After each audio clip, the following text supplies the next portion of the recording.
வணக்கம். திரௌபதி 2 படம் வருது. அதோட பார்த்தீங்கன்னா, டீசரே ஏதோ வந்துச்சு. அதுக்கப்புறம் இப்போது என் கோனே அப்படிங்கிற ஒரு பாட்டு வந்து ரிலீஸ் ஆயிருக்கு. ஃபஸ்ட்டு என்னன்னு எனக்கு புரியல. என்னது என் கோனேவா? அப்புறம் பார்த்தீங்கன்னா, என் அரசனே அப்படின்னு அர்த்தம் போல. கோனா அரசன் இல்லையா? அப்படி ஒரு பாட்டு ரிலீஸ் ஆயிருக்கு. அது ஏதோ பீரியாடிக்கல் மூவி போல இருக்குது. நான் கேள்விப்பட்ட வரைக்கும் பார்த்தீங்கன்னா, இங்கே இருக்கிற மன்னர்கள், சிற்றரசுகள்லாம் இருக்கிறப்போ வந்து முஸ்லீம் படையெடுப்பப்போ என்ன நடந்துச்சு அப்படிங்கிறத பற்றி பேசின கதை அப்படின்னு சொல்கிறாங்க.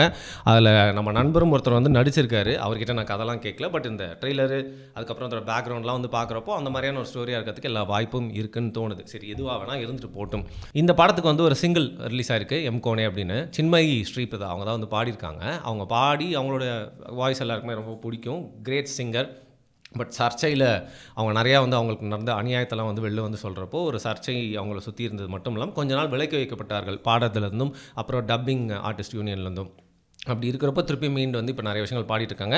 இவர் வெளிக்கொண்டதுனால வந்து பார்த்திங்கன்னா வந்து ஒரு கவிஞருக்கும் இருக்கிற பேர் அப்படிங்கிறது இன்னும் பெருசாக வெளி உலகத்துக்கு வந்து தெரிய வந்தது. இதெல்லாம் வந்து பழைய கதை. இந்த நேரத்தில் இவங்களை இன்னும் சர்ச்சையை சுற்றிக்கிட்டே இருக்கும் அப்படிங்கிற மாதிரி வந்து பார்த்திங்கன்னா, இந்த திரௌபதி 2 படத்தில் அவங்க எம் கோனே அப்படிங்கிற பாட்டு பாடி அது வெளிவருது.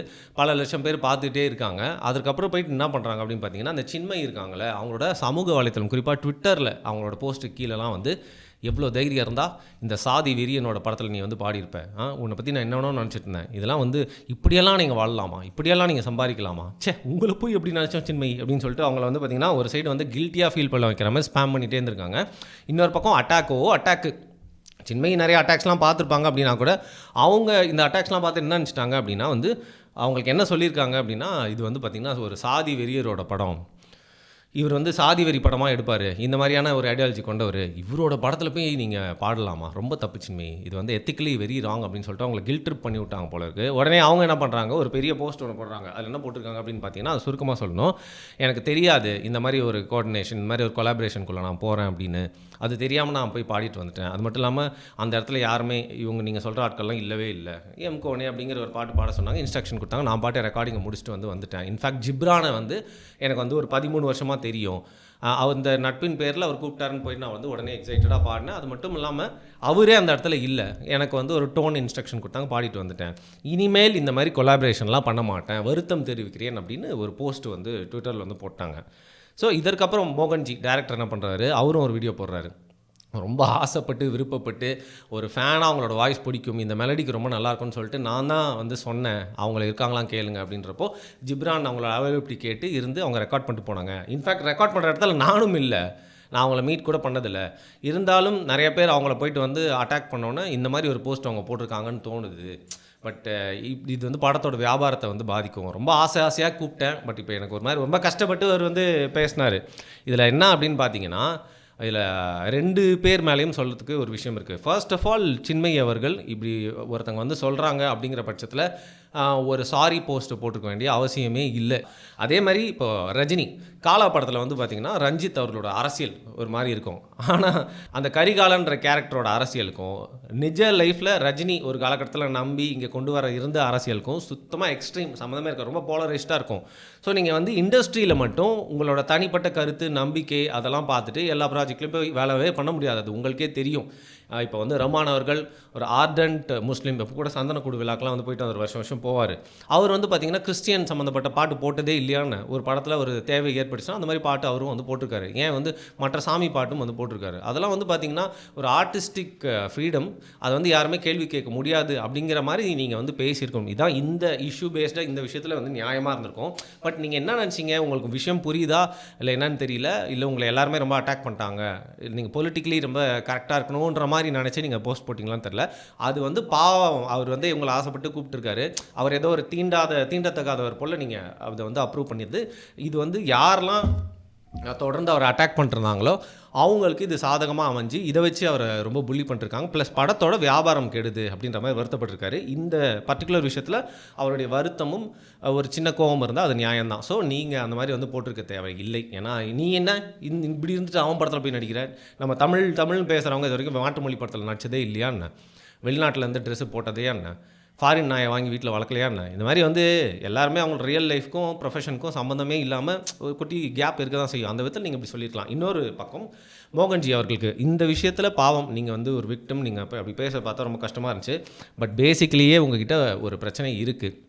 உங்களுக்கு ஆதரவு தெரிவிக்கிறவங்க, உங்களை எப்போவுமே பேக் பண்ணுறவங்க பார்த்தீங்கன்னா வந்து சங்கீஸ்.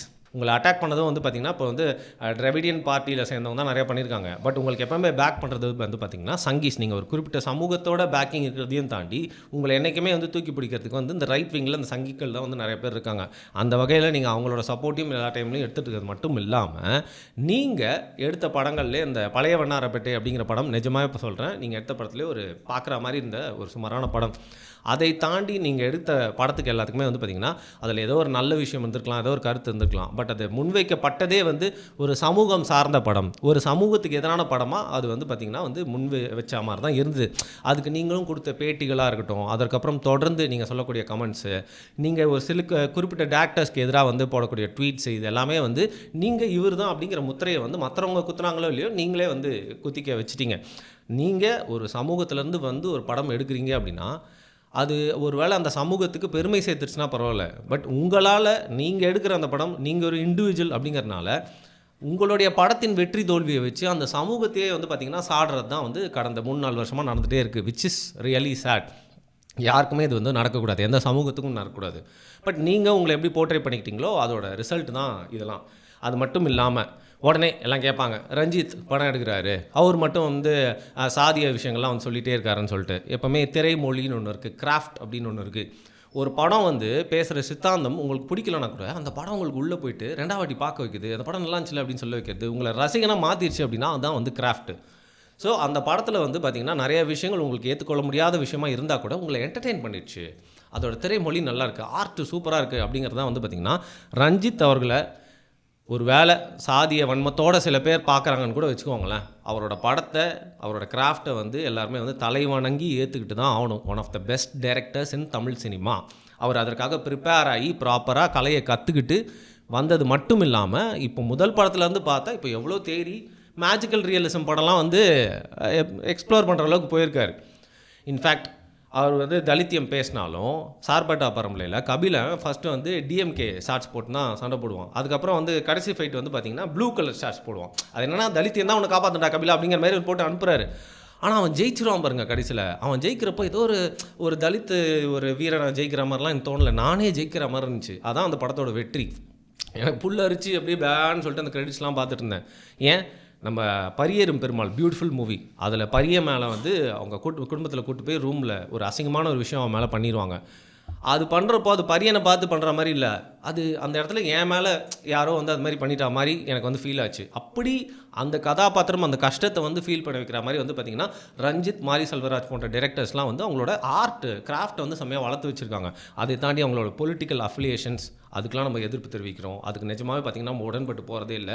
கண்மூடித்தனமாக அவங்க சொல்கிற எல்லா விஷயத்துக்குமே நம்ம வந்து பார்த்திங்கன்னா ஜாலராகவும் அடிக்க முடியாது. பட் அவங்களோட கிராஃப்ட் அப்படிங்கிறது நிஜமாக வேறு லெவலில் இருக்குது. அப்படி இருக்கிறப்போ நீங்கள் சாதாரணமாக மோகன்ஜி அப்படின்னு சொல்லிட்டு ஒரு படம் எடுத்தால் அந்த படம் ஓடுதோ இல்லையோ அதை வச்சு வந்து மற்றவங்களாம் ஸ்டீரியோடைப் பண்ண மாட்டாங்க. பட் நீங்கள் ஒரு கூட்டத்தை வந்து உசுப்பேத்தி கூட்டிகிட்டு வந்து உங்களுடைய வெற்றிக்காக பயன்படுத்த முயற்சி செய்கிறப்போ உங்களுடைய தோல்விகளும் நீங்கள் எப்போல்லாம் ட்ரால் ஆகிறீங்களோ அப்போ எல்லா வாட்டியும் பார்த்திங்கன்னா வந்து தேவையில்லாமல் அந்த சமூகத்தில் இருக்க இதுக்கும் சம்மந்தமே இல்லாத அப்பாவிகளும் வந்து ட்ரால் ஆகுறாங்க.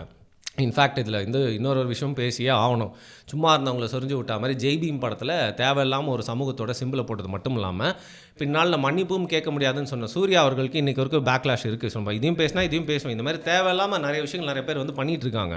அப்படி இருக்கிறப்போ மோகன்ஜியாக இருக்கட்டும், ரஞ்சித் அவர்களாக இருக்கட்டும், இவங்க எல்லாரையும் வச்சு அரசியல் செய்கிறது யாருன்னு பார்த்தீங்கன்னா இவங்க 2 பேருக்குமே சண்டை மூட்டிட்டு விட்டுக்கிட்டே இருக்க ஆளும் அரசாங்கத்தின் தரப்பு தான். ஸோ அவங்க வந்து பார்த்திங்கன்னா அதன் மூலிமா குளிர்காயிடுறாங்க. உடனே உங்களை ட்ரிகர் பண்ணுறாங்க. நீங்கள் என்ன பண்ணுறீங்க, சங்கிகளோட பேக்கப்போடு சேர்ந்து 4-5 ஸ்டேட்மெண்ட் விட்றீங்க. அது மட்டும் இல்லாமல் உங்கள் சமூகத்தோட அடையாளம் சொல்லிட்டு நீங்களும் உங்களை முன்னிறுத்தி தேவையில்லாமல் இன்றைக்கி வந்து பார்த்திங்கன்னா யாருமே தீண்டத்தகாதவங்களாக பார்க்கவே கூடாது. உங்களோட கருத்துக்கள், உங்களோட படங்களை நீங்கள் சொல்லக்கூடிய கருத்துக்கள், உங்களுடைய ட்வீட்டு, உங்களுடைய பார்வை எல்லாத்தையுமே நம்ம வந்து முற்றிலுமாக முரண்படுறோம். அப்படி இருந்தாலும் இந்த பர்டிகுலர் விஷயத்தில் உங்களுக்கு நடந்தது வந்து அநீதி. அப்படி நீங்கள் வந்து பேசுகிறப்ப நீங்கள் ஆசையாக அவங்கள கூப்பிட்டு பாட சொல்லியிருக்கீங்க.